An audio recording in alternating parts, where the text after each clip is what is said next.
Que tipo de político? Que tipo de político? Quando adversários seus, ideológicos, estão recebendo bombas, e isto inclui a imprensa, vai e culpa a própria imprensa por estar recebendo bomba. Que tipo de loucura é essa?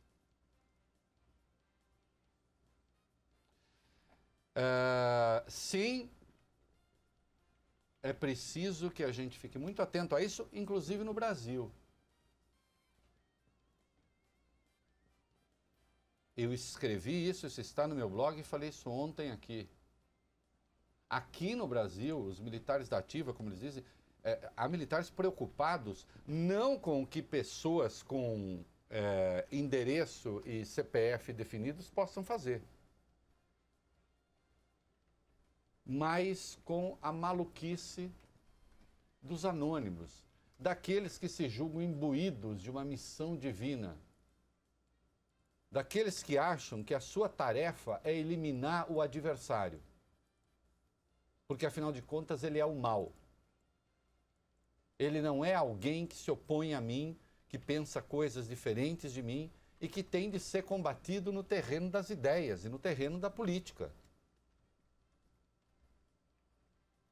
Existe na raiz disso uma ideia de extermínio, de faxina, para ficar numa palavra usada pelo Jair Bolsonaro, que não pode ser usada quando se fala de político. Faxina para sujeira.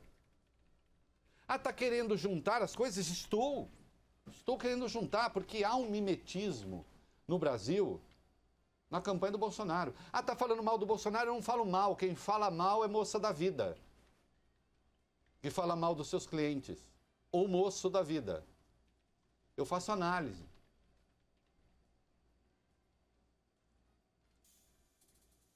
E essa ideia de não recuar nunca, de nunca admitir o erro, veja o que o Trump está fazendo lá.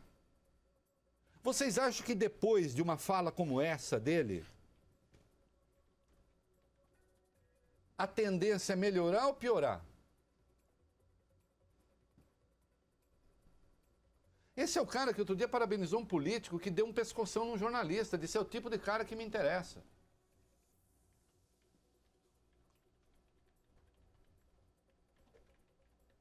É assim que se vai construir uma sociedade democrática? Sim, a sociedade... no momento a economia americana cresce bastante, mas vocês, por favor, leiam literatura especializada, que a bolha de consumo ali já está dando sinais perigosos de uma futura recessão. Estudem a respeito. Eu estou dando dicas aqui, convidando a pensar. Porque senão fica parecendo assim: por que a economia americana está indo bem, então tudo é permitido? Não, não é. Não é tudo permitido, não. Ao contrário. Na democracia, eu já disse aqui algumas vezes, a democracia é o regime em que nem tudo é permitido. E isso não é permitido. Essa acusação irresponsável que o Trump faz contra a imprensa, isso é inaceitável. Até porque existe a imprensa que o apoia ou não existe. No caso dos Estados Unidos, isso, aliás, é bastante mais claro do que aqui. Qual é a chance de sair uma notícia contra o Trump na Fox News? Muito pequena. Sai quando assim é uma coisa que, bom, é tão absurdo que não tem como. Acaba saindo. Mas ele tem a imprensa que o apoia. A imprensa que o apoia não é responsável por isso. Então o responsável pelo ódio, como ele diz, é a imprensa que não o apoia. Porque tudo, afinal, que sai contra ele é fake news. Aí tudo que sai a favor, não. Tudo que sai a favor é um belíssimo trabalho jornalístico, de apuração.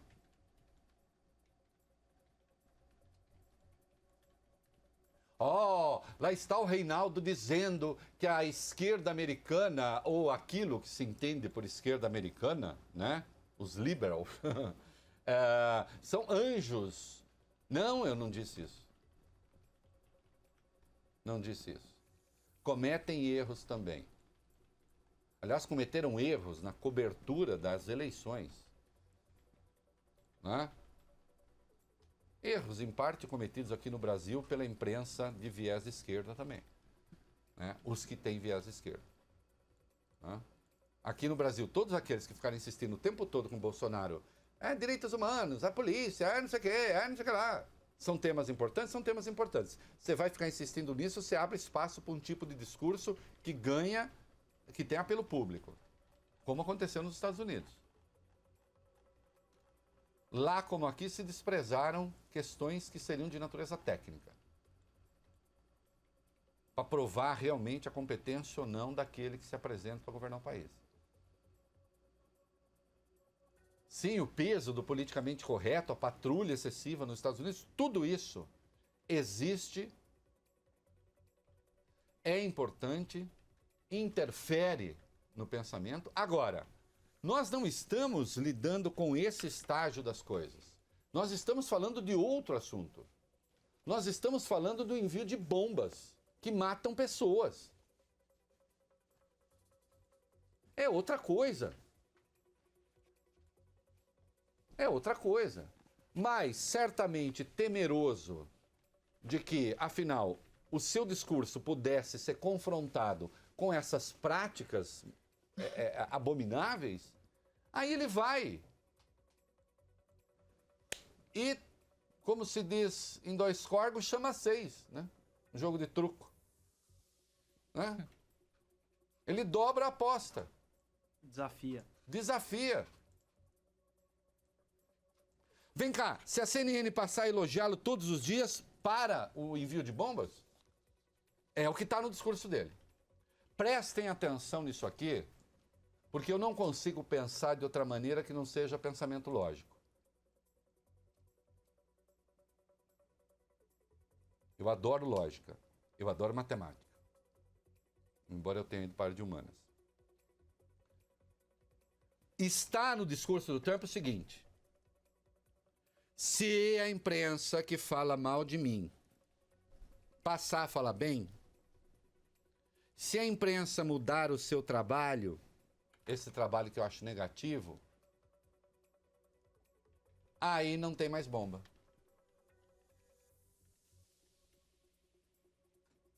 Logo, ele admite que as bombas então vêm do campo ideológico dele. Algum erro na minha análise? Eu estou analisando a fala dele. Está responsabilizando ele? Não. O responsável é quem mandou. Precisa descobrir quem é. Aliás, assista o belíssimo documentário que tem na Netflix chamado Una Bomber. Tem de ver. Momento cultural. Ali não havia exatamente... Havia uma questão, de algum modo, ideológica, né? Porque ele era contra, de algum modo, ele era contra a sociedade de consumo, o globalismo, não sei o quê. Um gênio, né? Um gênio que queria voltar, assim, queria os Estados Unidos e volta às suas origens, né? Mas era um maluco solitário, né? Aqui os alvos são escolhidos. Claro, alguém pode dizer assim, isso daí é coisa dos próprios democratas. Então é sempre assim, né? A mania que se tem, de algum modo, de culpar a vítima. Agora, o que é detestável, eu insisto. O negócio é o seguinte, quando você fala que o outro, que é uma tática, é a tática totalitária. Por que é que num dado momento, e não estou fazendo comparações estapafúrdias, nem sugerindo que os Estados Unidos vivam uma situação como o nazismo alemão, ou que o Brasil possa viver uma situação como o nazismo ou fascismo, não é isto. Eu estou pegando o pensamento e levando para o extremo de suas consequências. E isso já foi pensado, né, por gente muito importante. Aqui na minha sala, na Band News, né, eu tenho lá uma foto da Hannah Arendt, pensadora. Né? Quando ela escreve sobre Eichmann em Jerusalém, o Eichmann foi um carrasco nazista que foi sequestrado pelo serviço secreto israelense na Argentina e levado para ser julgado em Israel, e foi condenado à morte. E ela cobre, como jornalista, esse julgamento, né? E escreve o livro Eichmann em Jerusalém ou a Banalidade do Mal.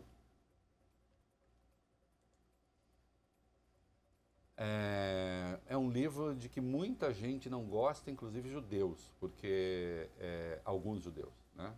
A Hannah Arendt era judia, mas ela questiona também, dado momento ali, se não teria havido omissão de algumas entidades judaicas, enfim, tem de ler o livro, né?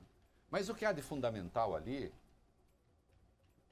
é o seguinte: ali em outros livros que ela escreve, em outro livro fundamental, As Origens do Totalitarismo, dela também, que também tem de ser lido,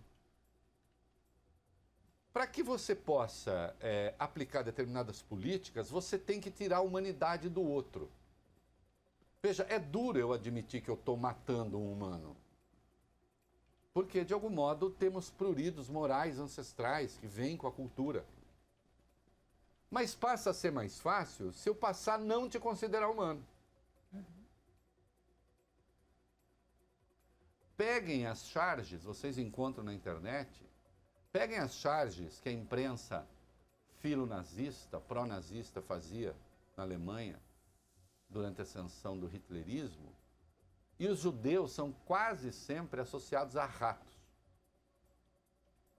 Porque se eu associo a rato, eu te despersonalizo. Eu tiro de você suas características de gente. Você não é mais pessoa, você é uma não pessoa. E matar uma não pessoa não é problema.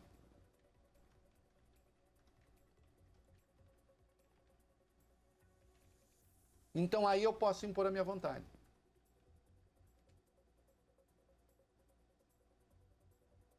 Né? Lembra uma frase latina? Servus et mulier sunt res. Os escravos Momento cultural. e as mulheres são coisas.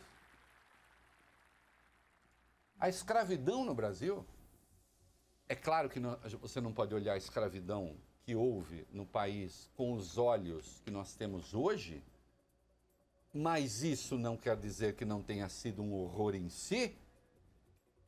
E foi. Por que é que se chicoteava escravo à vontade? Você chicoteava escravo à vontade porque, afinal de contas, eram coisas. Então você tira a humanidade. Eu não estou batendo numa pessoa. Eu estou batendo num troço.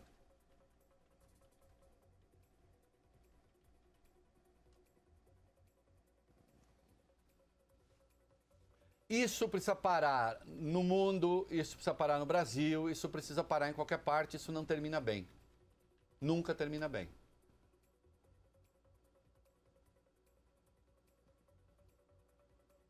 Desde uma torcida de futebol, eu já disse aqui, a política, o que justifica a posição que temos é o fato de existir o outro.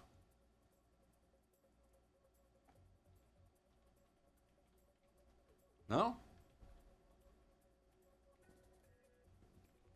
É detestável que aquele que lidera a nação americana, com todos os valores que os Estados Unidos trazem históricos, de defesa das liberdades individuais, há tempo estendido na era dos direitos civis para todos os americanos, porque assim não era, é detestável que o presidente dessa nação, da maior democracia da Terra,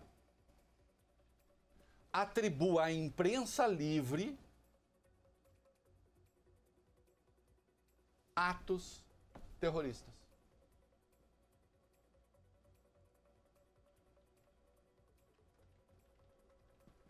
Quer dizer que a retórica dele não contribui em nada para isso? Venham cá. E se fosse um monte de republicanos recebendo bombas? A fala do Donald Trump seria também essa? E se fossem pessoas do círculo pessoal dele a receber bombas, a fala dele seria essa? Ele não é chefe de uma facção. Ele é presidente dos Estados Unidos da América. Né? Pense, cada um pense. Pense se para exercer a sua convicção o ódio é necessário. Aliás, essa é uma boa questão. Essa é uma boa questão. Eu vou escrever a respeito. Para você exercer a sua convicção, o ódio é necessário? Eliminar o outro é necessário? Se for, acredite, você está com um problema. E não é só um problema político. A coisa pode ser mais grave.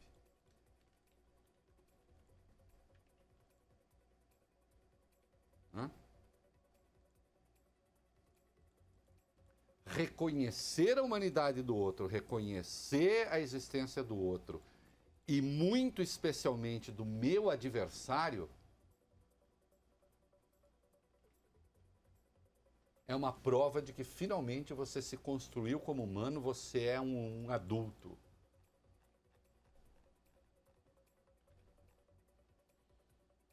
Você não ficou naquela fase da infância em que só existia você, não existia mais nada.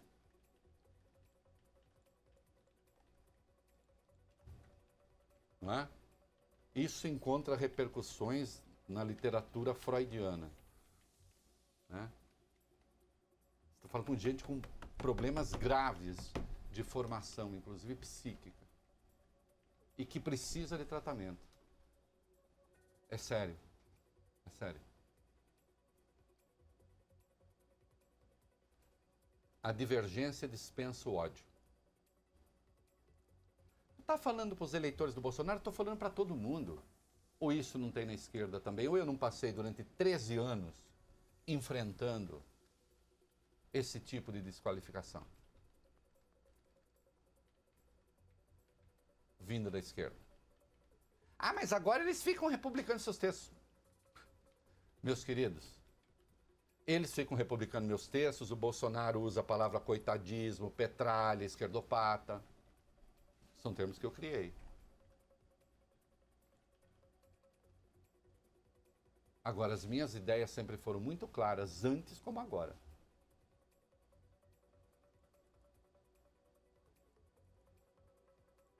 Eu prezo a divergência. E gosto do debate. Isto que está em curso nos Estados Unidos nasce da intolerância e, infelizmente, pela palavra do seu maior líder político do momento, se alimenta da intolerância aí oficial. Hashtag pronto falei. O É da Coisa, na Band News FM.